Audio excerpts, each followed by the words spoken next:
आर्थिक तंगी, कर्ज, नौकरी की चिंता, ज़रूरतों की पूर्ति ना होना, ये सब जीवन में बोझ और निराशा का कारण बनते हैं। बहुत से लोग सोचते हैं, क्या परमेश्वर मेरी आर्थिक समस्याओं में मेरी मदद कर सकता है? उत्तर है हाँ। परमेश्वर हमारी हर ज़रूरत जानता है और वो हमें केवल आत्मिक नहीं बल्कि भौतिक रूप से भी आशीर्वाद देना चाहता है। आज हम सीखेंगे कि जब हम आर्थिक संकट में हो तो कौन कौन से बाइबल के वचन हमारी मदद करते हैं और हमें किस तरह विश्वास पूर्वक बोलना और जीना चाहिए ताकि परमेश्वर अपनी ताकतों से हमारी आर्थिक स्थिति को बदल सके। Praise the Lord.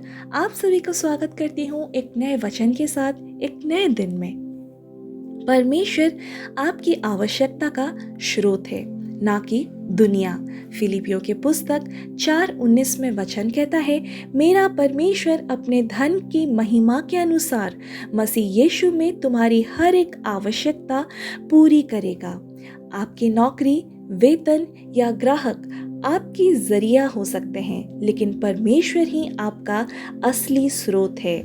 जब कोई जरिया बंद हो जाए, परमेश्वर नया रास्ता खोल सकता है। आप वचन में कहे, मेरे परमेश्वर ने वादा किया है, मेरी हर जरूरत पूरी होगी। चिंता नहीं, प्रार्थना करें। मत्ती 6:31-33 वचन कहता है, इसलिए चिंता करके ये ना कहना कि हम क्या खाएंगे या क्या पिएंगे या क्या पहनेंगे, परंतु पहले तुम उसके राज्य और धर्म की खोज करो तो ये सब वस्तुएं तुम्हें मिल जाएंगे। चिंता आपको कमजोर करती है, लेकिन प्रार्थना आपको विश्वास में खड़ा करती है। जब आप पहले परमेश्वर को प्राथमिकता देते हैं तो वो बाकी सब जोड़ देता है।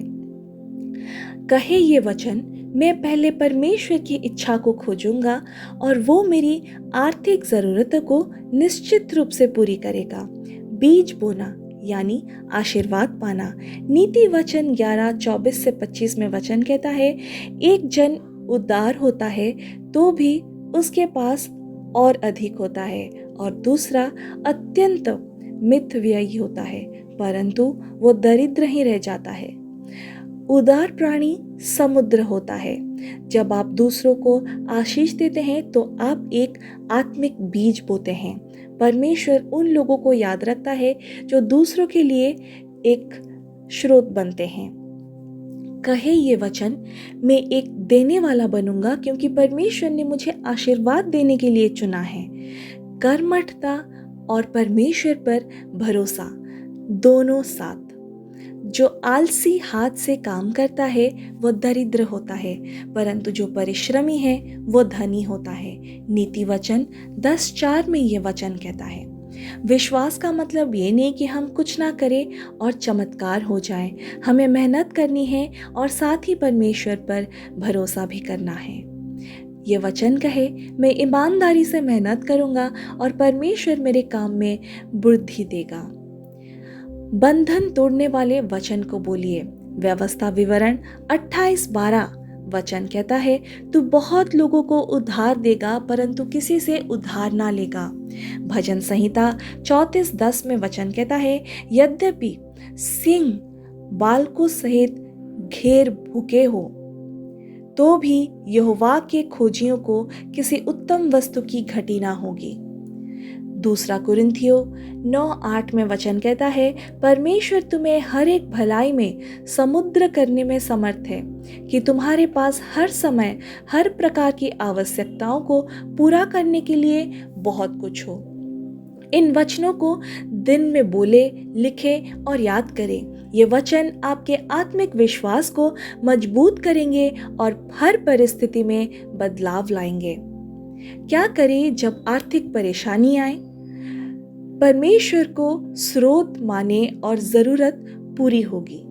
चिंता छोड़े, प्रार्थना करे, शांति और मार्गदर्शन मिलेगा। देने की आदत बनाए, देने से आशीर्वाद आता है। परिश्रम करे, परमेश्वर पर भरोसा रखे, बाइबल के वचन बोले, आत्मिक शक्ति बढ़ेगी। आइए हम एक छोटा सा प्रार्थना करते हैं। हे प्रिय पिता परमेश्वर, मेरे आर्थिक स्थिति तू जानता है। मैं आज विश्वास करता हूँ कि तू मेरी हर ज़रूरत पूरी करेगा। मैं चिंता नहीं करूँगा, बल्कि तुझ पर भरोसा रखूँगा। तू मेरी मेहनत को रंग लाएगा और मुझे उद्धार लेने वाले से उद्धार देने वाला बनाएगा। यीशु के नाम से एक छोटी सी प्रार्थना मांगती हूँ, आमीन। अगर आज का वचन आपको उत्साहित की है तो निश्चित रूप से ये वीडियो को अपने परिवार और दोस्तों के साथ शेयर करें ताकि वो भी उत्साहित हो और उनकी आर्थिक परिस्थिति सुधर जाए। Praise the Lord, hallelujah, amen.